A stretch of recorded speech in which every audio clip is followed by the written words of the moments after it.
Ve 1,5 saat filmi izledim ve direkt kaçtım yani. Mom, I made it. Ve hani en azından drop-in yapabiliyor olman Evet. lazım Venice Beach'te.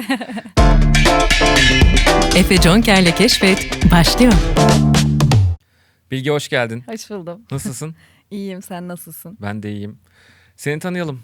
Seni tanımayanlar Bilge kimdir? Ben 25 yaşındayım. Ankaralıyım normalde ama son 7 yıldır İstanbul'da yaşıyorum. Sinema okudum. Aslında YouTube'dan başladım. Sosyal medya yapıyorum. Şu an herhalde kendime bir title koyacak olsam video içerik üreticisi diyebilirim. Video üreticisi. Ama yönetmenlik, görüntü yönetmenliği gibi hayallerim var. Ya hep vardı. Şu an ona biraz daha yakın olduğum bir dönemdeyim diyebilirim. Ama zaten bir şeyler çekiyorsun kendin. Evet. Kamera kullanıyorsun. Evet, kameralara bayılıyorum. Kameranın arkasında olmaya bayılıyorum. Bir ara kamera önü oyunculuk kursu almıştım. Ya acaba oyunculuk yapsam ve çok keyifli bir şey bence. Oyunculuk kursu da benim aslında bir gün yönetmen olursam hayalime böyle bir destek gibi oldu. Çünkü çok daha iyi anlayabiliyorum şu an insanları. Yani eğer bir şey çekecek olursam o oyuncuların zorluğunu anlayabiliyorum. Çok da bir şey çekmedim bu arada da. Hı hı. Yani kendi kısa filmimi çekerken en azından iyi oldu oyunculuk kursuna gitmiş olmam. Ama aslında kamera arkasında olmak daha çok hoşuma gidiyor. Evet, bu sefer de ben kamera arkasının önüne geldim. Fakat kamera arkasında olan insanlar için de oyunculuk eğitimi de bence çok önemli. Evet. Çünkü gerçekten dediğin gibi karşındakine ne yaşıyor, ne hissediyor ve Hı hı. doğru oyun verebilmek üzere çok önemli. Evet. Onun dışında aslında YouTube'da başlayan bir şey var ama bu birazcık evrimsel olarak değişti. Influencer olarak ilerliyorsun, bir yandan kısa kısa filmler yapıyorsun. Evet. Ya aslında 2016'da işte 16 yaşındayken YouTube'a başlayarak bu influencerlık macerasına atıldım. Çok uzun süredir, yani 9 yıl oluyor herhalde, işte buradan hayatımı geçindiriyorum. Ama hep oradan kazandığım parayı da işte kısa film gibi veya ekipman gibi şeylere yatırarak kendime daha güzel ekipmanlar alarak şu anda biraz daha profesyonel bir seviyeye geçtim diyebilirim. Şu anda yaptığım sosyal medyada işte markalı işbirliklerinde falan biraz daha aslında normalden daha farklı. Normal dediğimde işte yazılı brief'i birebir uygulamaktansa markaya diyorum ki eğer izin verirseniz ben size bir şey yazacağım. Ve çok farklı böyle kısa film tadında ufak senaryolar çıkarıyorum onlara. Ve eğer marka bana o alanı tanırsa eğer günün sonunda böyle çok kreatif bir iş çıkıyor. Son bir herhalde 3-4 aydır da böyle mutlu olduğum, proud olduğum birkaç böyle iş yaptım. O yüzden artık markalar da biraz daha bana bırakmaya başladı briefleri.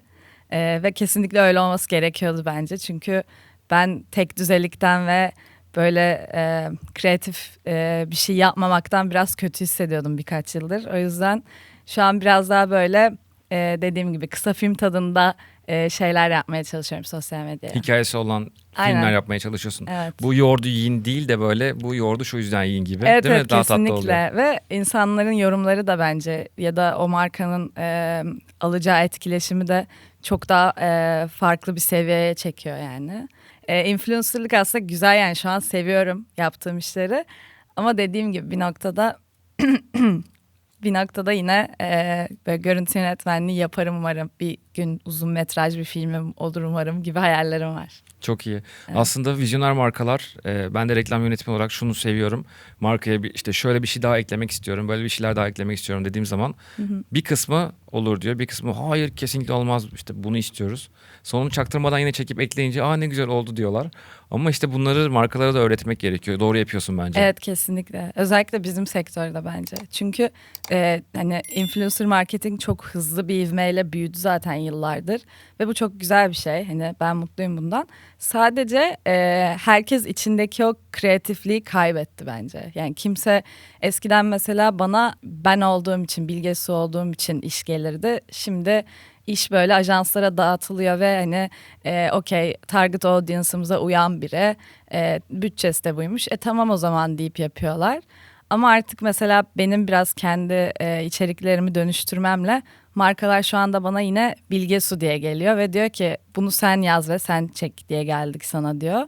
Bu benim için çok daha değerli çünkü kendimi de geliştirebiliyorum. Evet. Ve hani kameraya böyle açıp bu ürünü kullanıyorum çünkü işte çok güzel, linkini de bırakıyorum. Böyle hani bunu yapmaktansa, ki bu beni hiç mutlu eden bir şey Onu değil herkes zaten. yapıyor zaten. Evet, birazcık böyle influencerların bence kendi neden başladığı veya kendi iyi olduğu şeyi biraz geliştirmesi gerektiğini düşünüyorum. Evet, aslında şöyle bir durum da var. Yani markadakiler ajanslara göre biraz daha yaşlılar.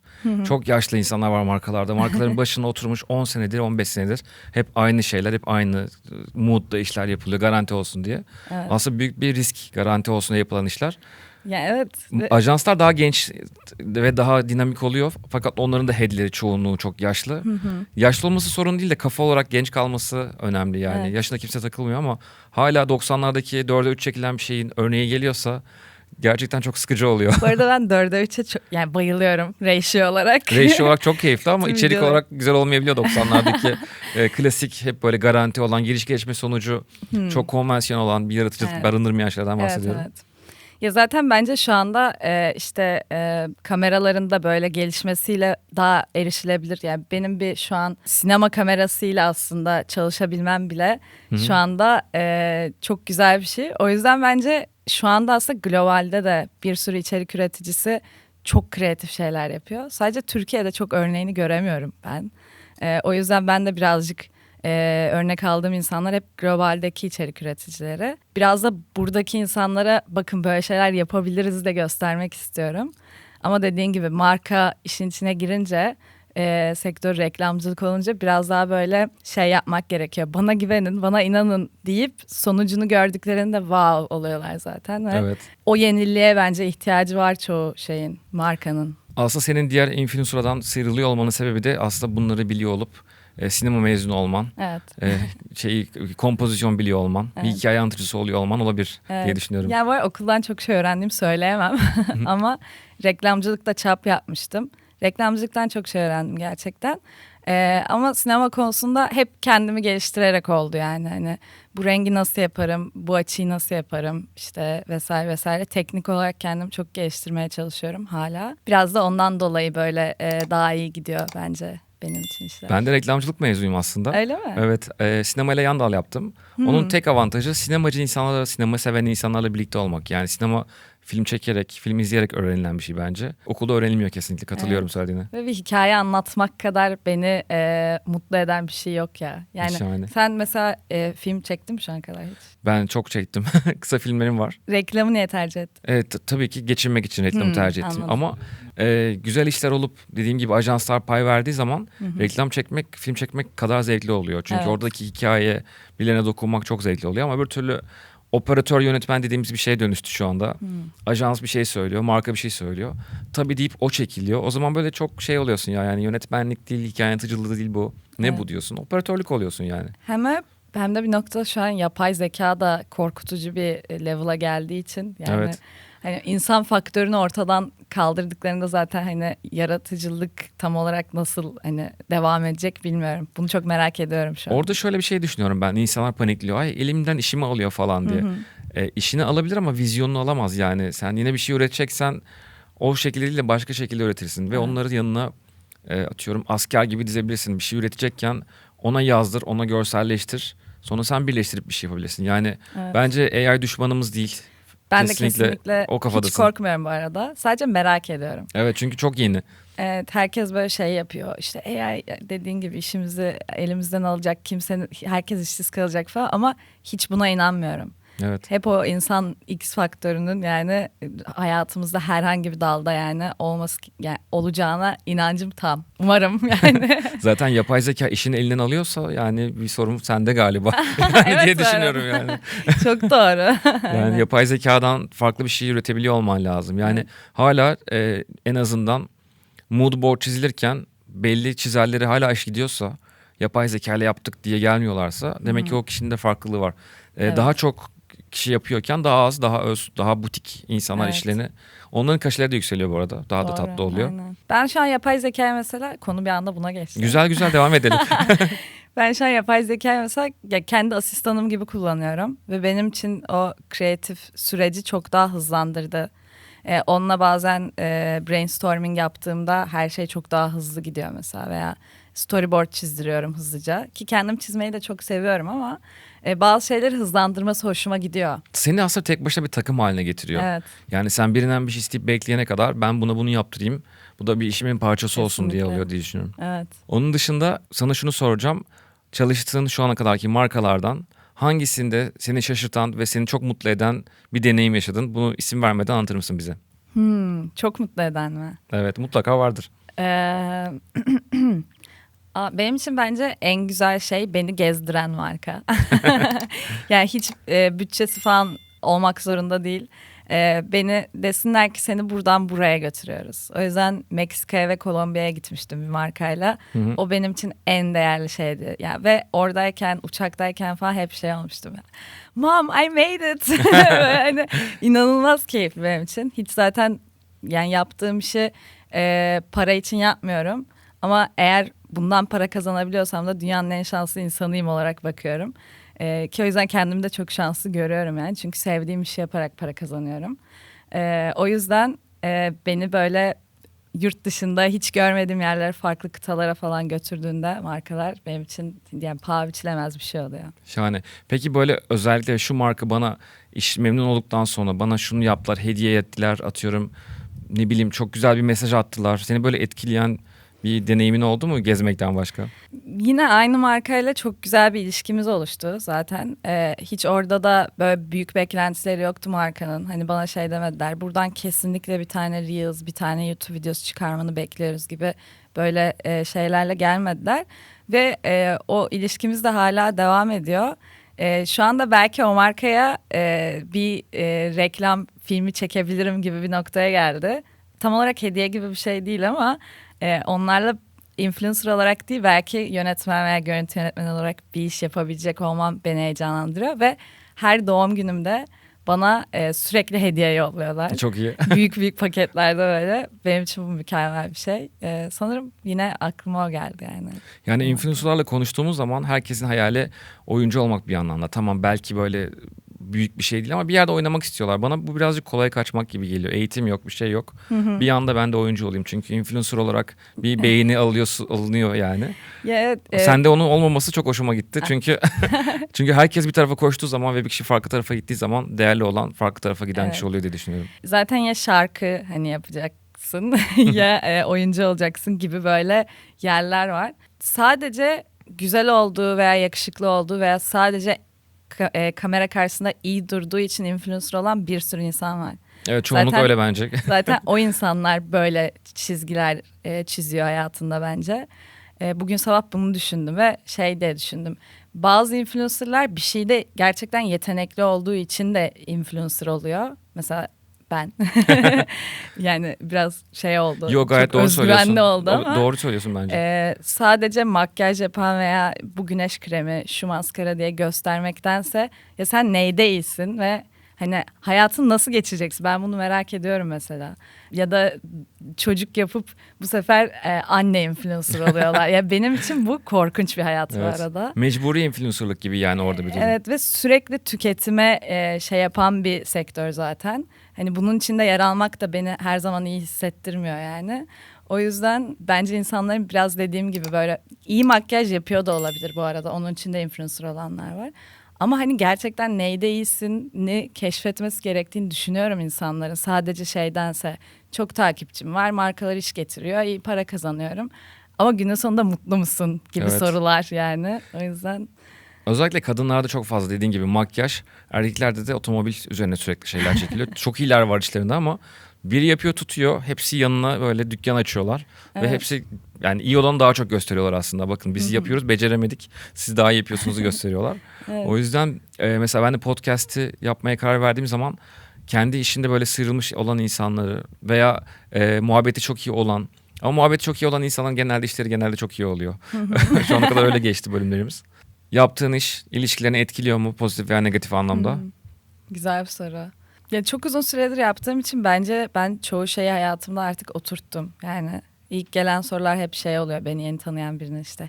Sokakta insanlar seni tanıyor, fotoğraf çektiriyor mu? Hani evet ama benim için normal bir noktaya geldi bir ara. O yüzden böyle şeylere hep alıştım. İkili ilişkilerimde genelde ya biraz yani geçmişe göre şu an çok daha iyiyim de saf bir insanım. O yüzden böyle hemen güvenirim ve hiç güven problemim olmaz insanlara karşı. Ama böyle bizim sektörün birazcık böyle insanları kullanması hiç benim için hoşuma gitmiyor ki Ankara'daki bilmiyorum, Ankara'da büyüdüğüm için arkadaşlıklar bence İstanbul'a göre çok daha böyle sıkı oluyor. Bunu hep Ankara'dakilerle konuşuyoruz ve İstanbul'a taşınan insanlarla ve diyorlar ki ya Ankara'nın arkadaşlıkları gerçekten farklı oluyor.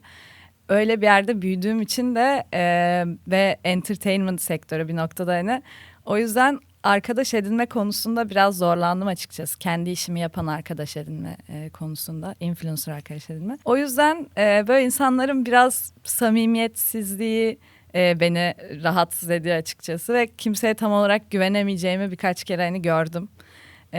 O yüzden işimin ikili ilişkilerde hani bu kişi beni kendi tanıdığım benim network'ümü kullanmak istediği için mi acaba, veya benim çalıştığım markalara ulaşmak için mi acaba, veya benim evimi, arabamı, hani böyle insan artık bunu bile düşünüyor yani. Evet. O yüzden çok verici olmamaya çalışıyorum artık.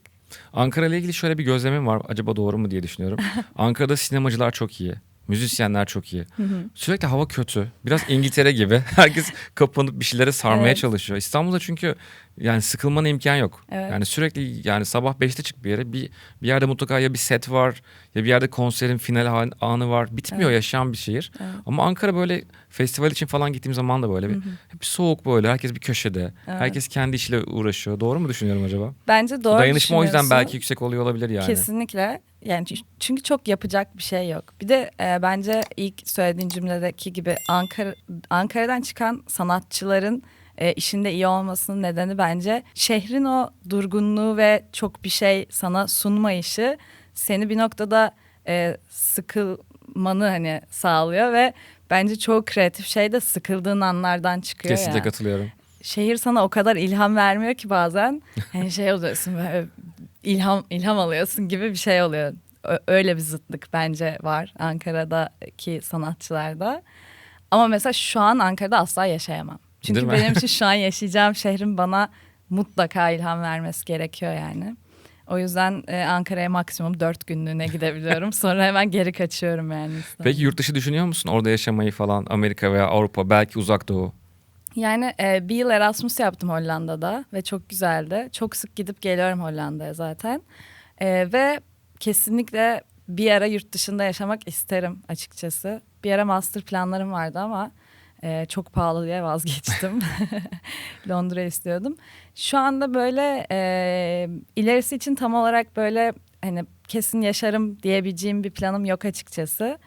Ama zaten işim dolayısıyla mutlaka bir gün doğru zamanda bir yere böyle bir ayağımı da oraya, bir ayağımı da mesela Barcelona'ya atmak çok isterim yani. Mükemmel Neden bir Barcelona? şehir bence.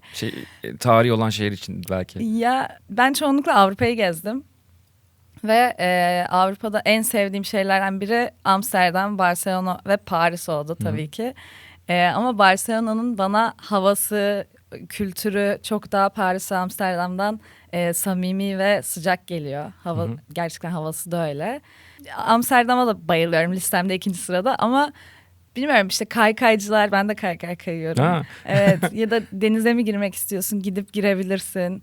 Herkes çok mutlu yani böyle genel olarak şehrin sana sundukları bence çok tam benlik yani, sıcak ve samimi bir ortam. Ben de yani çok daha erken zamanlarda kaykay yapıyordum. Ya. Evet, İstanbul'un o zaman çok güzel bir şeyi vardı. Kaykaycı tayfası vardı.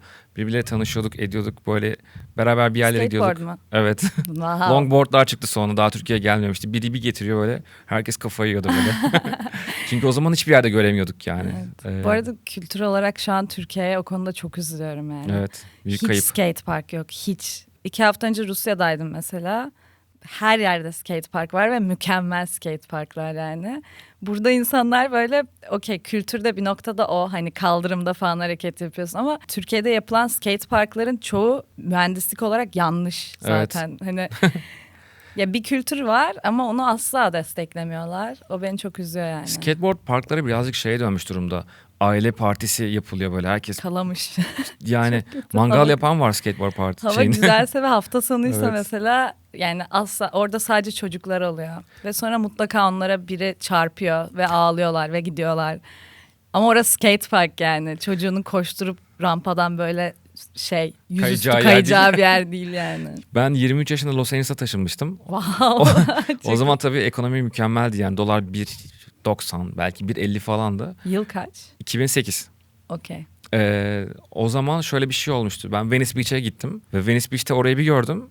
Bu nasıl bir yer ya dedim ya, inanılmaz. Evet. Yani hem böyle 10 yaşındaki çocuk da kayıyor, 50 yaşındaki adam da kayıyor ve Çok iyi. bir kesim patlamış mısır yiyor, bir şeyler yiyip izliyor. Yani bir community kurulmuş ve Evet. oraya girebilmen için gerçekten onlar gibi bir şeyleri biliyor, kültürünü anlıyor Evet. olman lazım yani. Evet. En azından drop-in yapabiliyor olman Evet. lazım Venice Beach'te.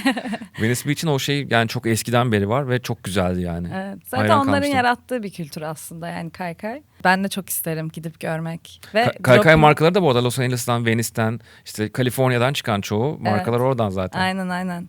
Kaykay o şekil direkt sörfçülerin bulduğu bir şey diyebiliyorum Evet ben. çünkü hatta şöyle biliyorum, yanlışsam düzelt. Surf yapamadığımız günlerde Aynen. kayalım. Aynen mükemmel. Evet. Bayağı iyi. Surf de çok öğrenmek istiyorum. Bu yaz umarım böyle Bali'ye falan gidip öğrenirim yani. O zaman Bilge, bana şu ana kadar yaşadığın en kötü date'ini anlatır mısın? Tamam, anlatıyorum.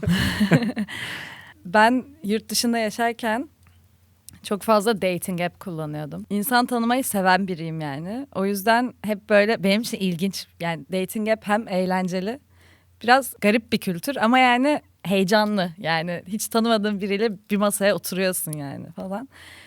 Orada biriyle tanışmıştım ve film izleyelim falan dedi. Direkt evine çağırdı. Ben de tamam hadi okey falan. Hani çocuk böyle şey durmuyor. Hani acaba dedirtmiyor tipi falan. O yüzden böyle iyi tamam o zaman dedim. Zaten her yer bisiklet mesafesi. Bindim bisiklete. Attığı adres. Eve böyle bakıyorum, evin pencerelerini gazetelerle kaplamışlar. Bu Ve date'den çıkmış ama biraz Ve ev dökülüyor yani, tamam mı?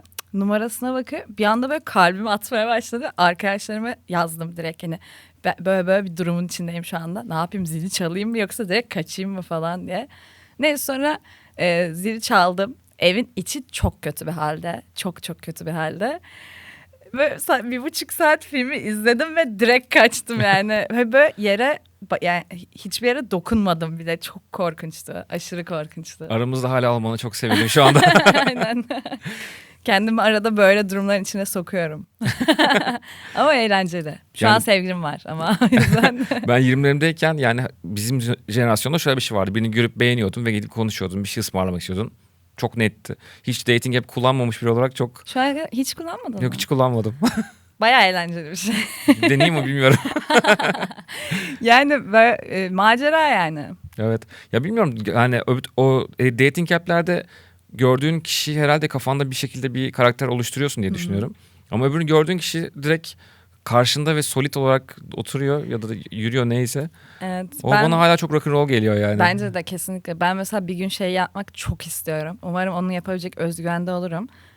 Böyle bir bara tek gitmek ve bara oturmak böyle, ama bar sandalyesine. Hı hı. Ve böyle beğendiğim biri falan olursa orada bir conversation başlatmak. Şu ana kadar hiç böyle bir hani bir yerde tanıştığım falan oldu ama hani bir bara tek başına gitmek bence çok özgüvenli ve çok Evet. böyle bir yandan da Ben çok seviyorum. özgürleştirici. Aynen, Evet. özgür bir hareket yani. Onu bir gün yapmak istiyorum. O da çok rock'n'roll bir şey çünkü Evet. yani. Bu arada bir şey söyleyeceğim. Los Angeles'taki arkadaşlarımla görüşüyorum. Çoğu böyle eski kafeler, barlar, yani kafeyi geçiyorum.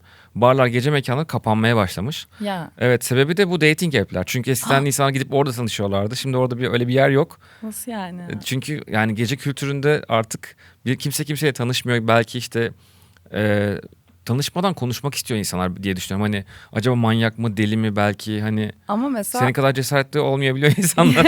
ya bir barın kapanmasının nedeni dating app'ler olamaz ya. Çünkü o barda buluşacaklar onlar zaten ki gibi bir noktada. İşte yani bazıları da işte direkt böyle evlere falan gidiyor. Hayır ya. Demek ki Amerika'dakiler direkt Direkt yani. gidiyor. Artık barlar ve kafeler kapalı. Bir arkadaşım işletmesini yapıyordu bir tane barın. Şey dedi yani, artık burada kimse tanışmıyor dedi. Yani eskiden burada tanışırlardı, böyle bir kavga çıkardı falan. Onunla tanışmak istiyordu. O önce tanışmış falan. Şimdi hiç, çok sakin diyor, böyle bar olmaz diyor yani.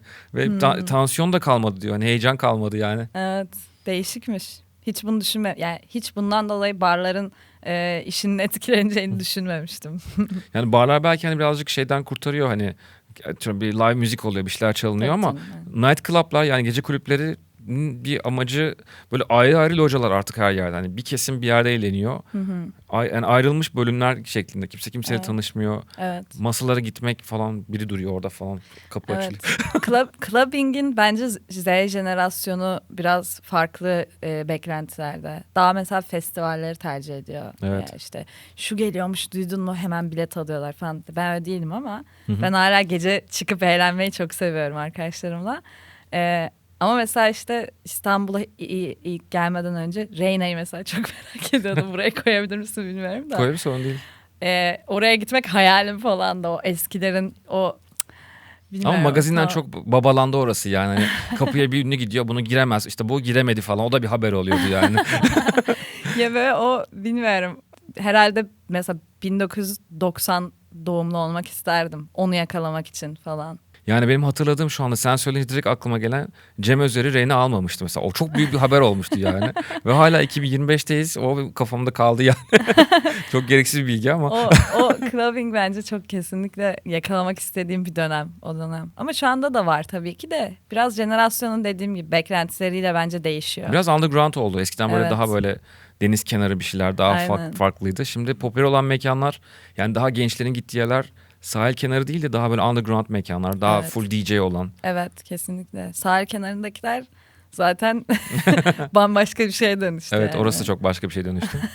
Çünkü ben oralara gittiğim zaman, yani 20'lerimde 30'ların başında falan, kendi yaşlarım vardı. Şimdi gittiğim zaman herhalde hiç göremem diye düşünüyorum. Kendi yaşlarımı bile göremem 40 olmama rağmen yani. Evet, evet. Bilge, bize katıldığın için teşekkür ederim. Gerçekten ederim. çok yaratıcı bir sohbet oldu seninle. Yay. Şu ana kadarki en iyi bölüm mü peki? Bilmem, göreceğiz.